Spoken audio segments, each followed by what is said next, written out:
तो यहाँ पर अब सवाल उठ रहा है, क्या ईरान, इजराइल, अमेरिका युद्ध के बीच ट्रंप एक और टैरिफ का प्लान बना रहे हैं? हमने देखा कि जो भीषण युद्ध चल रहा है, अब यहाँ पर दूसरी तरफ राष्ट्रपति डोनाल्ड ट्रंप तमाम देशों पर नया टैरिफ बम फोड़ने की तैयारी में है।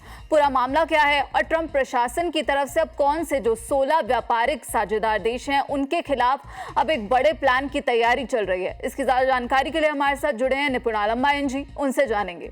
सर, सवाल है कि आखिर ट्रंप, हम देख रहे हैं एक तरफ हमले हो रहे हैं, मिडिल ईस्ट में इस वक्त हाहाकार मचा हुआ है, क्या यहाँ पर अब फिर से एक नया टैरिफ लगाने की तैयारी में है राष्ट्रपति ट्रंप?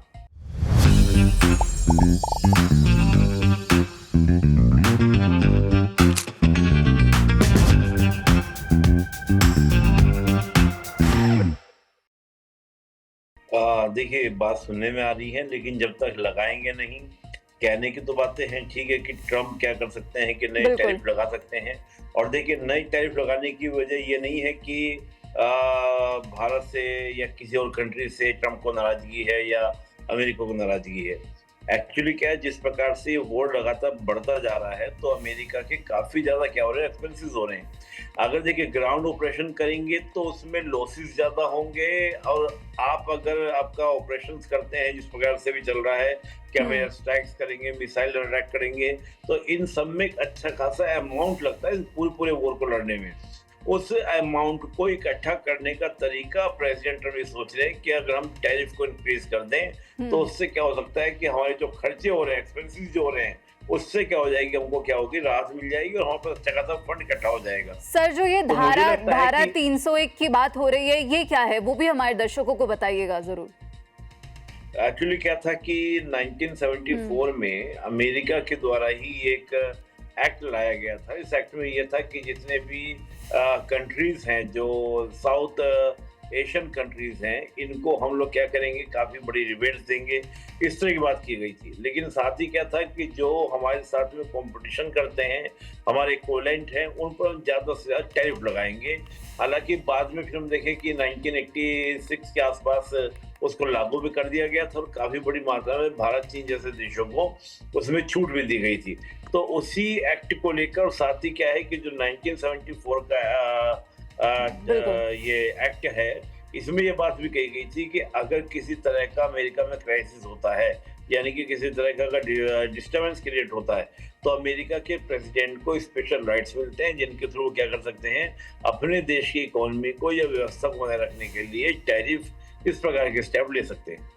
लेकिन यहाँ पर अगर हम पहले के टैरिफ की बात करें ट्रंप की, तो फिर भारत झुकता हुआ नजर नहीं आया। तो इस बार अगर ये जो प्लान है, ये दोबारा से जो अब बात सामने आई है धारा 301 की, अगर ये जो ट्रंप की प्लानिंग अगर सच में ये चल रही है, तो भारत की क्या नीति रहने वाली है?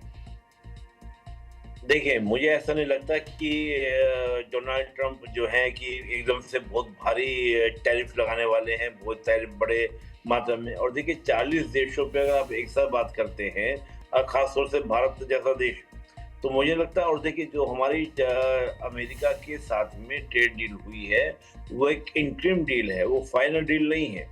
तो इंटरिम डील है, यानी कि उसको जल्द से जल्द अमेरिका चाहेगा कि वो कंप्लीट डील हो जाए, और कंप्लीट डील अगर अमेरिका अपनी शर्तों पे करना चाहेगा तो ये तो इम्पॉसिबल है। देखिए, सिंपल सी बात है, इंटरनेशनल पॉलिटिक्स का एक सिंपल सा नियम है, गिव एंड टेक का, तुम मुझे दो, मैं तुम्हें दूंगा। तो उस थ्योरी के ऊपर आपका चला जाता है, ना कि आप एक तरफा इम्पोज करेंगे और दूसरे देश सब मानना शुरू कर देंगे। हाँ, कुछ समय के लिए हो सकता है अमेरिका सब देशों से बात करेगी, भैया मुझे भी फंड्स की रिक्वायरमेंट है, वॉर चल रहा है, तो थोड़ा सा 2-3 महीना में इस तरह की चीजें हो सकती है, लेकिन इससे ज्यादा नहीं कि हर देश मानने को तैयार होगा। खासतौर से भारत भी अमेरिका के नए टैरिफ को मानने को तैयार होगा। बिल्कुल। सर, अगर हम यहाँ ईरान युद्ध की बात करें, तो हम देख रहे हैं कि मिडिल ईस्ट में इस वक्त हाहाकार मचा हुआ है, लेकिन इसी बीच यूएन में जब हमने देखा कि भारत समेत जो है 135 देशों ने खाड़ी देशों पर जो ईरान के हमले की निंदा की, विदेश मंत्रालय के प्रवक्ता रणधीर जायसवाल की तरफ से कहा गया कि भारत ने संयुक्त राष्ट्र सुरक्षा परिषद में जीसीसी, गल्फ कॉपरेशन काउंसिल के प्रस्ताव का भी समर्थन किया, और इस प्रस्ताव के साथ अब तक 135 देश जुड़ चुके हैं। तो यहाँ पर जो मिडिल ईस्ट में हमले हो रहे हैं, उसकी निंदा अब कई देश करते हुए नजर आ रहे हैं, और भारत भी इसमें से एक है। तो क्या ईरान अब यहाँ पर अकेला पड़ता हुआ नजर आ रहा है? देखिए, पहले तो बात क्या था कि ईरान की ये स्ट्रेटजी थी सोनम जी, स्ट्रैटेजी क्या थी कि हम क्या करेंगे, कई देशों पर अटैक करेंगे, हमले करेंगे।